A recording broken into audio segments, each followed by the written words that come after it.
मी तसं पाहिलं तर माझ्या आठवणीप्रमाणे बाबा दुसऱ्यांदा या ठिकाणी आलेलो आहे.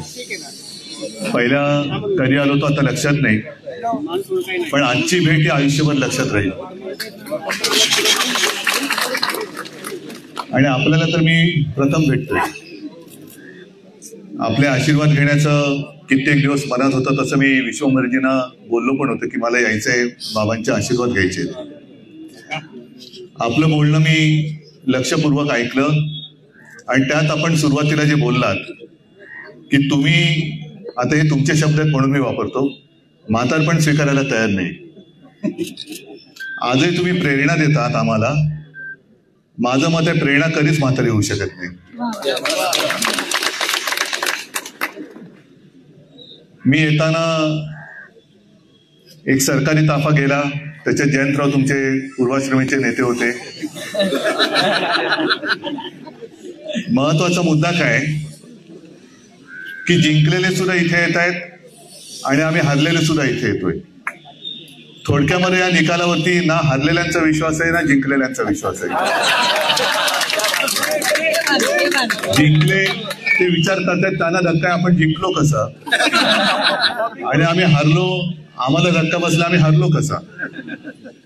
याचं कारण स्पष्ट आहे की जे आता आमच्याकडनं आपण वधून घेतलं की सत्यमेव जयते, आता सत्तामेव जयते सुरू झालेलं आहे आणि त्याच्या विरोधात आपण उभे राहिलेलो आहोत. ठीक आहे, आताची सुरुवात आहे. या एवढ्याशा आंदोलनाने काय होणार असं जर कोणाला वाटत असेल तर वणवा पेटवायला एक ठिणगी फक्त कारणीभूत असते. ती ठिणगी आज पडलेली आहे. पैशाचा अमाप वापर झाला हे आपल्याही कानावरती आलं. आमच्यापैकी काहींनी, म्हणजे सगळ्यांनी तो व्हिडिओ तर बघितलाच विनोद तावडेंचा, योजनांचा भरपूर पडणारा पाऊस पाहिला.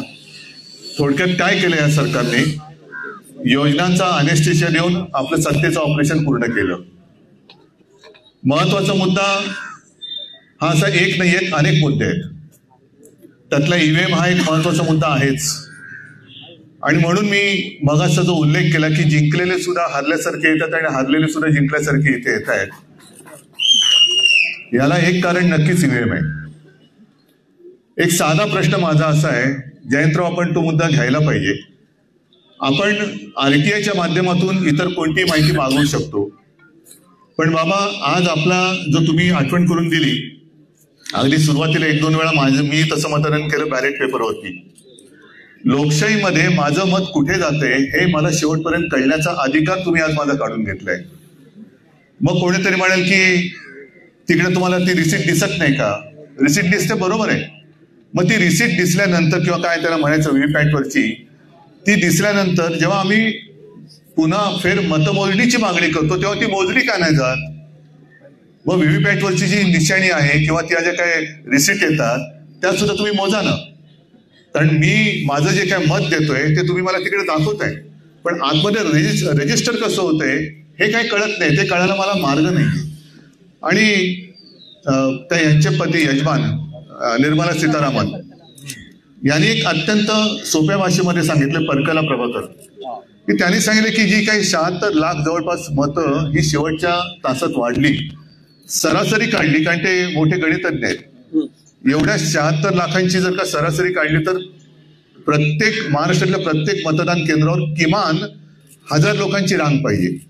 मला कल्पना नाही आपल्यापैकी किती लोकांनी शेवटच्या तासामध्ये 1000 लोकांची रांग बघितली. कुठेही तसा फोटो आला नाही, काही नाही. आणि सगळ्यात महत्वाचं म्हणजे आज एवढं मी 500पेक्षा जास्त राक्षसी बहुमत मिळाल्यानंतर महाराष्ट्रात आनंदोत्सव का नाही? सगळ्यांची चेहरे हे असे विस्मयकारक काय आहेत? एवढं राक्षसी बहुमत मिळाल्यानंतर सुद्धा काही जणांना शेतात पूजा अर्चा करायला जावं का लागतंय? राजभवनवरती जायला पाहिजे. आम्ही तर गेलो होतो, आमचं तर काय, आम्ही 25-30 वर्ष एकमेकाच्या विरोधातच लढलेली माणसं होतो. पण जेव्हा आमची महाविकास आघाडी झाली तेव्हा पहिल्या प्रथम तेव्हा तर काय राष्ट्रपती राजवट लावली होती. आज कोणीही दावा केलेला नाही.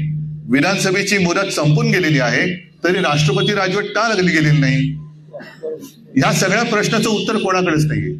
आणि एवढं बहुमत मिळाल्यानंतर सुद्धा राजभवनावरती जायच्या ऐवजी लोक शेतात का जातात, अमावस्येचा मुहूर्त का घेतात, अजूनही दावा का केला जात नाही, हा महत्वाचा प्रश्न आहे. म्हणजे यांची थोडक्यामध्ये यांना मानसिकता कळते की यांना सरकार येईल याचं असं कधी वाटलं नव्हतं. त्याच्यामुळे मुख्यमंत्री कोण होणार, मंत्रिमंडळात कोण येणार याची काहीच तयारी नव्हती. आणि ती नव्हती म्हणून आता जसं जागा वाटपामध्ये वेळ लागतोय तसं या सगळ्या वाटपामध्ये वेळ लागतोय. असो, मला असं वाटतं आज मी मुद्दामून आलो आपले आशीर्वाद घ्यायला, कारण कोणीतरी आम्हाला एक वडीलधारक पाहिजे की तू करतोयस ते बरोबर करतोयस, तू करतोयस ते चुकीचं करतोयस ते सांगणार कोणतरी पाहिजे. आणि ते काम आपण केलेलं आहे. फक्त आता एक विनंती माझी आहे, मला वाटतं सगळ्यांची विनंती तीच असेल की आता आपण आत्मक्लेश करून घेऊ नका. हा आत्मक्लेश आपल्या एकट्या व्यक्तीचा नाही, हा आत्मक्लेश आपल्या देशाचा आहे. आणि जर बाबांसारखे अनुभवी तपस्वी माणसं त्यांना हे सगळं पटत नाही, एवढ्या वर्षांचा सगळा त्यांचा एकूण कारकिर्दीचा अनुभव बघितल्यानंतर असं कधीच घडलेलं नाही असा माणूस जेव्हा सांगतो तेव्हा आपण पुढे जाणार आहोत की नाही. तर नुसतं ज्यांना भेटायचं, आपण इकडे संविधान वाचवलंच पाहिजे, भारत माता की जय, वंदे मातरम आणि हम सब एक आहे, नाही, हम सब एक आहोत. तर ते एक आता संपूर्ण देशभर दिसलं पाहिजे, संपूर्ण देशभर दिसलं पाहिजे. नाहीतर ह्या अशा आंदोलनाला लोक म्हणतील ठीक आहे केलं आंदोलन, पुढे काय. तर हे जनतेसाठी हे आंदोलन आहे. आणि माझं तर मत आहे जयंतराव, आपण आपल्या महाविकास आघाडीकडनं पूर्ण राज्यभर आंदोलन नेलं पाहिजे, पूर्ण राज्यभर. बघू ना किती लोकांना ज्यांना वाटते की नाही मी मत दिलेलं आहे, बरोबर दिलेलं आहे, ते येणार नाहीत. पण ज्यांना वाटते की नाही काहीतरी गडबड झाले ते आपल्या सोबत येतील.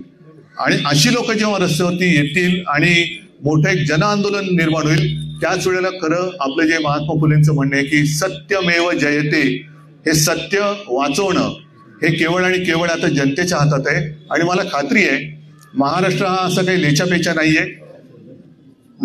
नाहीये, तो शूरांचा, वीरांचा, साधू संतांचा सगळ्यांचा आहे. आपल्यासारख्या क्रांतिकारकांनी सुद्धा त्याच्यामध्ये भाग घेतला, आपल्यासारख्या समाज सुधारकांनी भाग घेतलेला त्याच्यामध्ये. तर असा हा महाराष्ट्र देशाला दिशा दाखवण्यासाठी पुढे आल्याशिवाय राहणार नाही, हा मला विश्वास आहे. आणि याच्यासाठी शिवसेना म्हणून जे काही करायचं ते आम्ही करूच.